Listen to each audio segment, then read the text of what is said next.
sendo muito gostoso reviver todas essas memórias.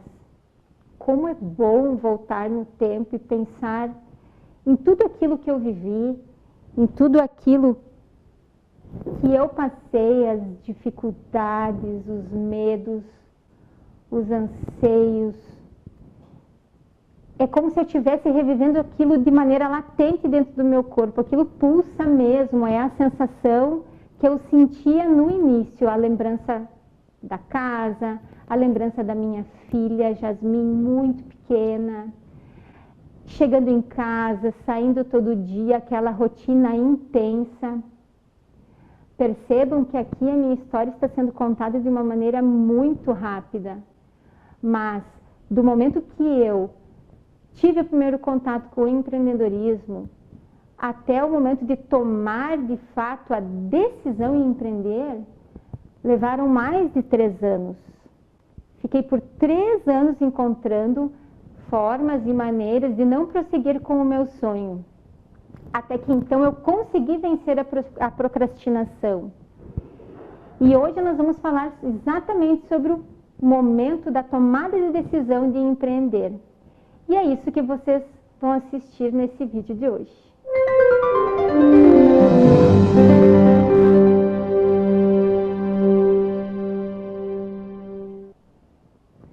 Bom, depois que eu decidi que eu ia empreender, eu não poderia mais voltar atrás.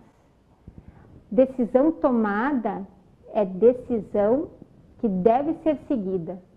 Porque a procrastinação, ela não está só envolvida com o ato de tomar a primeira decisão.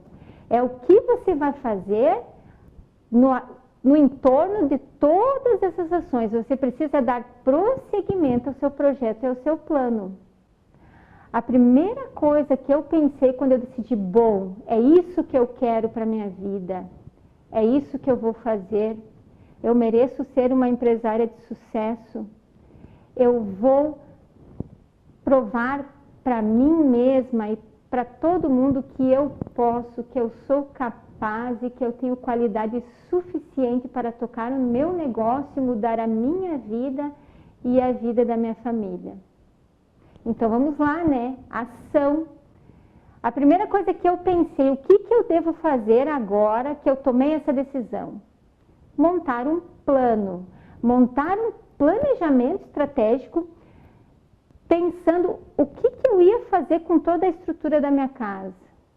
Quais são as minhas atitudes, o que eu devo fazer para que a rotina da minha casa não seja tão prejudicada em função de toda essa minha atividade nova.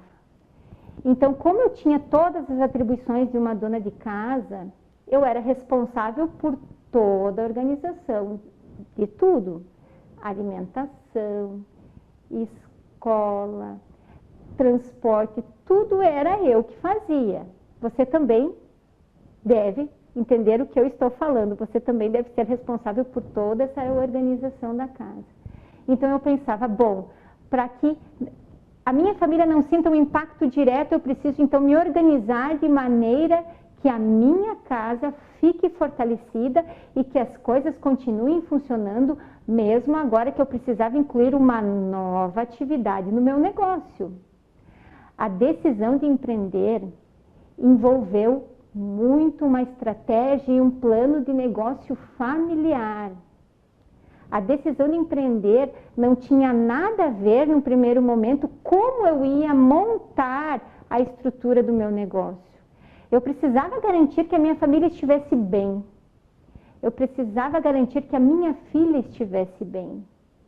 E como eu ia fazer isso? Bom, eu precisava decidir, por exemplo, se eu ia colocá-la numa escolinha, ou se eu ia colocar ela numa creche, ou se eu ia colocar ela meio turno, se eu ia colocar ela no turno inteiro, se eu mesma ia levar, se eu ia pagar por um transporte, uma van, para levá-la. Em que momento do meu dia eu iria até o mercado, em que momento do meu dia eu faria as compras da padaria. Então foram todas essas situações que eu pontuei. Eu pontuei porque eu precisava me organizar. E a maneira que eu encontrava era escrevendo. Quais são as minhas estratégias de organização familiar? Gente, isso é fundamental. Quando você vive num universo da sua casa, você sabe todas essas atribuições do lar. Muitas pessoas podem pensar que isso é muito simples de fazer, mas só quem vive isso sabe o quanto complexo, demorado e exaustivo isso pode ser. E agora eu tinha incluído mais uma grande tarefa, tão importante quanto, ou talvez mais, que envolvia outras pessoas para dentro da minha casa.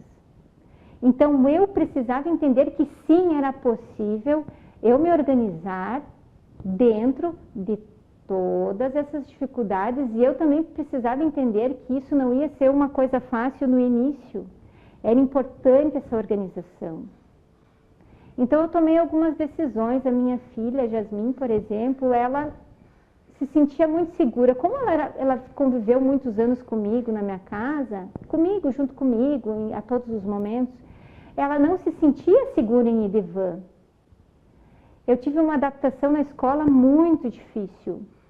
Eu tive que ficar muitos dias na adaptação da escola, mas eu sempre entendendo que aquilo fazia parte do processo e que aquilo ia ser um benefício para mim depois, poder trabalhar tranquila e saber também que ela estava feliz. Porque não basta a gente só tomar a decisão por si só. A gente precisa pensar também na gente, de maneira que a gente se sinta feliz e proporcionar a todos da casa a felicidade deles também. Afinal de contas, você é a referência do lar. Você é o esteio da sua casa. E você consegue, sim, é possível você organizar todas essas tarefas e ser empresária. E sem faltar em nenhum momento com a educação da sua filha, dos seus filhos. É possível, você precisa se organizar. E foi a primeira coisa que eu fiz quando eu tomei de fato a decisão de empreender, e foi simplesmente maravilhoso, foi simplesmente natural, foi um exemplo, porque muitas pessoas depois me perguntavam como eu consegui organizar a minha família e o meu negócio ao mesmo tempo. Eu priorizei, eu foquei, porque eu pensava, se a minha família está bem, o meu negócio vai estar melhor ainda. Sucesso é garantido. Então, a base da sua casa, da sua família, precisa estar bem organizada. Você, de acordo com a sua rotina, com o seu jeito de ser, deve entender o que é mais importante você organizar e quais são essas pecinhas das engrenagens da casa, porque é uma máquina, nossa casa é uma máquina. Quais são as pecinhas das engrenagens da casa que você pode reorganizar, mudar, otimizar, melhorar? Se você vai precisar incluir alguém para te ajudar na limpeza ou não, se você dá conta de fazer isso ou não, se você vai chegar cansada, você não vai querer fazer, quem vai fazer essas coisas? Chamar o seu marido também para fazer a participação dele dentro do ambiente da família, chamar ele, fazer com que ele entenda a importância dele também nessa organização da casa. Essas questões são fundamentais para o sucesso do teu negócio. A gente precisa sedimentar a nossa base, a gente precisa construir um negócio em cima de um solo, uma base forte. E aí, depois que você tem tudo isso forte, que é a sua estrutura de família, você consegue evoluir e sonhar e executar todos os planos e estratégias. E no próximo vídeo, dando continuidade a toda essa trajetória do empreendedorismo feminino, que está sendo muito bacana falar sobre isso, eu vou contar para vocês o porquê da decisão, ou como eu decidi escolher o ramo do calçados. Por que uma loja de calçados? Você está curiosa em saber? E me diz outra coisa, você gostaria de ser uma empresária no ramo de calçados? Deixe aqui a sua mensagem nos seus comentários. É muito bacana entender o seu desejo, tá bom? Muito obrigada por estar aqui e até a próxima!